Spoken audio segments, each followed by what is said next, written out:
Hey guys, good morning, welcome back to our channel. আর কালকে অনেকটা লেট নাইট ঘুমিয়েছিলাম, কিন্তু তাও আজকে সকাল সকাল উঠে পড়েছি। আর ঘুম থেকে উঠে দেখি মা গেছিলো ঠাকুর পুজো দিতে। আর আজকে যেহেতু মঙ্গলবার, ঠাকুর পুজো দিতে অনেকটাই সময় লাগে। আর এখন 9:30 বেজে গেছে, তাই মা এসে আজকে দুধ চা করেছে, মায়ের আর আমার দুধ চা। সকাল সকাল আমরা দুজন দুধ চা নিয়ে বসে পড়েছি। আজকে মঙ্গলবার বজরঙ্গলির পুজো ছিল, যেহেতু সকাল সকাল পুজো সেরে এখন গরম গরম একটু দুধ চা নিয়ে, অনেকদিন পর দুধ চা খাচ্ছি, দুধ চা নিয়ে একটু বসলাম। প্রতিদিন রাতে আমি ব্লগটাকে এডিটিং করে রাখি যাতে সকালে উঠে আপলোডে বসাতে পারি। তো কালকে রাতে আমি এডিটিং করে রেখেছিলাম, আর আজকে সকালে ঘুম থেকে উঠেই আমি ব্লগটাকে আপলোডে বসিয়েছি। কোনো দিন আপলোডে বসালে খুব তাড়াতাড়ি হয়ে যায়, আবার কোনো দিন আপলোডে বসালে অনেক সময় লাগে, 1 ঘন্টা 1.5 ঘন্টাও লেগে যায়। তো তার মধ্যে আজকে একটা দিন, আজকে 9:10-15 দিকে বসিয়েছি আপলোডে। এখন 10:30 বেজে 11:45 বাজতে যায়, তাও ব্লগ আমার আপলোড এখনও হয়নি। যাই হোক, আপলোড হলে এখনও কিছু কাজ বাকি আছে, করে আমি বসবো পড়তে। আর ট্যালির না যেগুলো করায় সেগুলো আমি রিভিশন করতে পারি না প্রতিদিন, তো আজকে বসে আমি রিভিশন করব। আর ওখানে খাতাটা যেহেতু অনেক লিখতে হ্যান্ড রাইটিং খারাপ হয়ে যায়, যে কারণে আমি একটা ফেয়ার খাতা করেছি। সেই ফেয়ারের খাতার মধ্যেও আমি রাফ লেখাগুলো তুলবো। দেখো, এটা আমার রাফ খাতা। এই রাফ খাতায় কত কাটাকুটি হয়, কত আগে পিছে লেখা থাকে, মানে যাই হোক ভুল করি অবশ্যই। আর এই সাবজেক্টটা একদম প্রথম, অনেক কাটাকুটি হয়েছে, হয়েছে। আর কাটাকুটি থাকলে না পড়তে ইচ্ছা করে না খাতাটা, যে কারণে আমি এই খাতাটার জন্য করেছি। এখানে আমার অলরেডি 3টে পাতা ফেয়ার করাও হয়ে গেছে। এই যে এতদূর পর্যন্ত টুকেছি, আজকে আমি এখান থেকে টুকবো বাকিটা, আর রিভিশনও দেবো যতটা পড়া হয়েছে। আমি না কালকে ক্লাসে একটা স্কেল ফেলে এসেছি, তো আমার বাড়িতে একটা এক্সট্রা ছিল, এটা দিয়ে এখন কাজ করবো। আর এর আগের দিন আমি এই যে এটা টুকেছিলাম 6 থেকে 14 পর্যন্ত, 6 আর 7টা করেছি, 8 থেকে 14 পর্যন্ত আর করা হয়নি। এখন আমি 8 থেকে 14 পর্যন্ত করব। তার জন্য আগে দাগটা কেটে নেবো, লিখে নেবো, তারপর সলভ করবো। আর পাশে খাতাটা রেখে দিয়েছি, খাতা দেখে করি না আমি, একবার এটা পড়ে দেখি যে এটা হবে কিনা। তো এটা দেখে নিই, দেখে পুরোনো খাতার সাথে মিলিয়ে তারপর করি। দেখে করি না, তাহলে আমার কি হয়, রিভিশনটাও হয়ে যায় আর প্র্যাকটিসও হয়ে যায়। দাগটাকে টেনে নিই। ওই যে মা ওখান থেকে চেঁচাচ্ছে, দিচ্ছি খেতে, কারণ 11টা বাজে। মা এতক্ষণ ফোনে কথা বলছিল। আজকে অনেকটা, প্রথমে বললাম না, আজকে অনেকটা লেটে উঠেছিলাম, তাই আর লেটে উঠলে চা খেলে না আর টিফিন করার ইচ্ছা থাকে না, তাই 11টা বাজে, এখনো টিফিন করিনি। ব্ল্যাক আর ব্লু কালার ইউজ করি।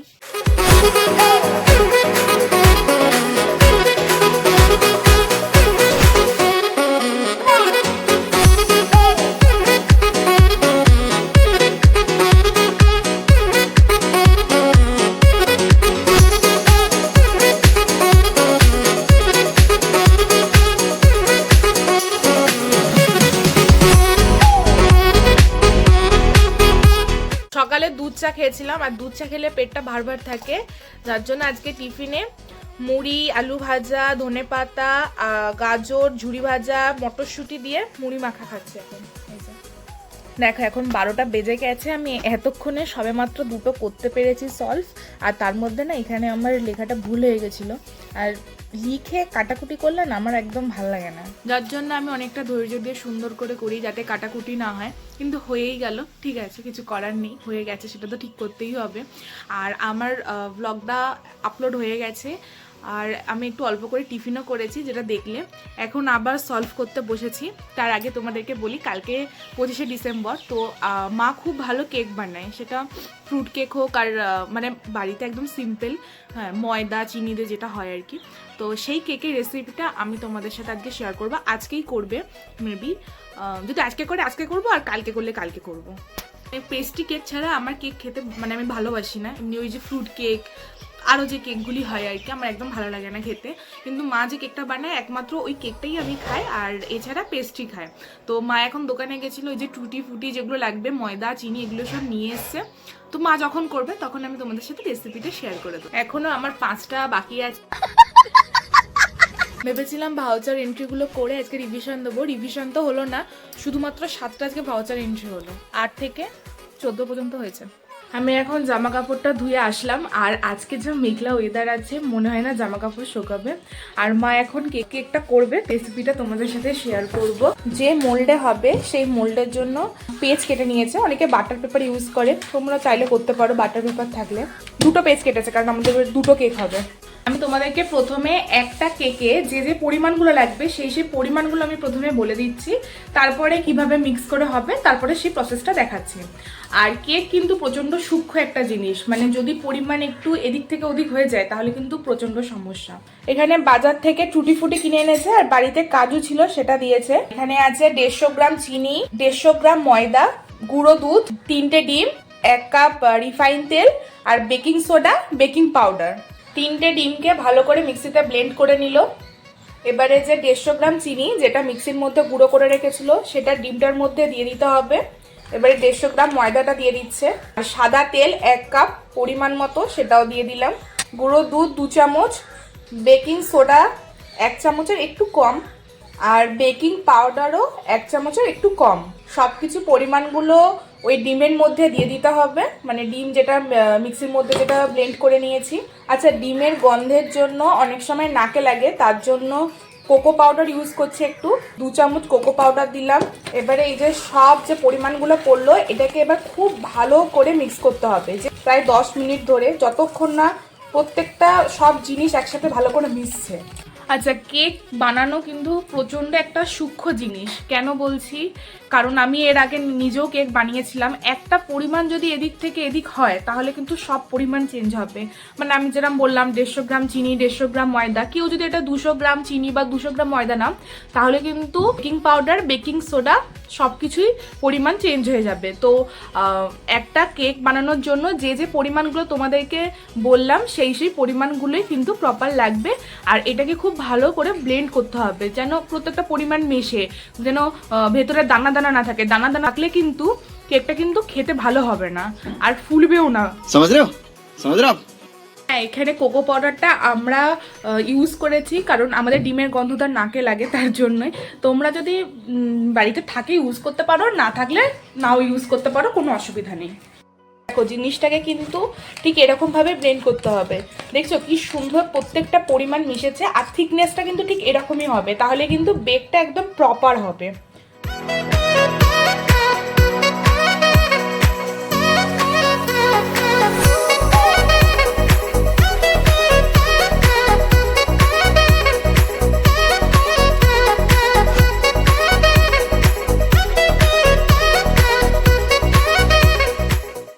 আচ্ছা, যে মোলটাতে তোমরা বেক করবে কেকটা সেটাকে কিন্তু খুব ভালো করে সাদা তেল দিয়ে ব্রাশ করে নিতে হবে, না হলে কিন্তু কেকটা বেক হওয়ার পর তুলতে কিন্তু খুব সমস্যা হয়ে যাবে। তো আমাদের একটা সিলভারের বাটিতেই করা হবে। মা এখন এটাকে ব্রাশ করবে ভালো করে।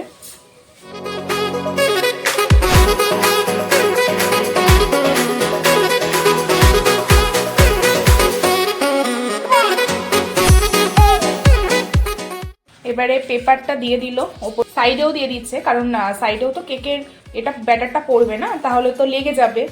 আর যদি কেক যদি প্রপার বেক হয় তাহলে কিন্তু খুব ইজিলি কেকটা উঠে আসে। এই যে এই ব্যাটারটা কিন্তু খুব ভালো করে করতে হবে। দেখছো প্রত্যেকটা জিনিস কীভাবে প্রপার মিক্স হয়েছে। এবারে ওপর থেকে একটু ড্রাই ফ্রুটসগুলো দিয়ে দিচ্ছে, ড্রাই ফ্রুটস আর টুটি ফুটিগুলো। তোমরা যদি এটা খেতে ভালোবাসো দেবে, না খেতে ভালোবাসলে দেবে না, যেহেতু শীতকালে ক্রিসমাস কেকে এগুলো ভালোই লাগে খেতে, তাই দেওয়া। এবার এটাকেও কিন্তু খুব ভালো করে মিক্স করতে হবে, তবে কিন্তু প্রত্যেকটা জিনিস খুব ভালো করে মিশবে, নাহলে কিন্তু কেকটা ফুলবেও না, নরমও হবে না, খেতেও ভালো লাগবে না। ব্যাটারটাকে ভালো করে মিক্স করে নিয়েছে, এবারে মোল্ডে দেবে।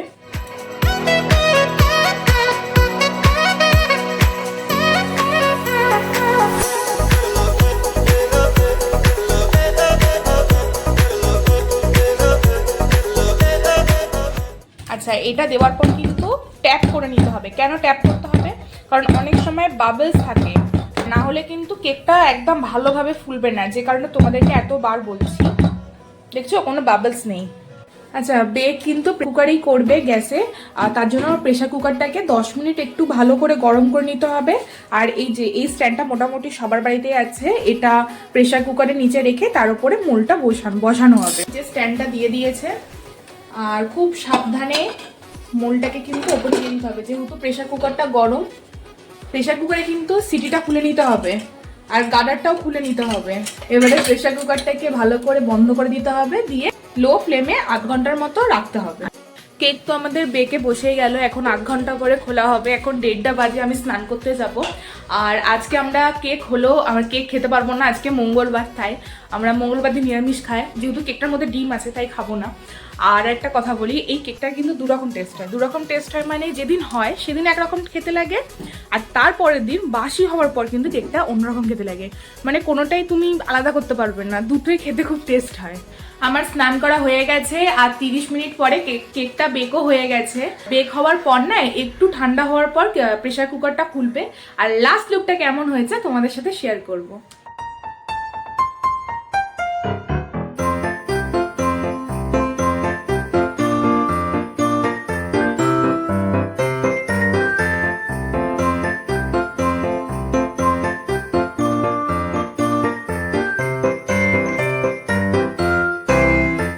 এই যে এটা হয়েছে লাস্ট লুক, আর এটা আরেকটা কেক যেটা এখন বসবে বেকের জন্য।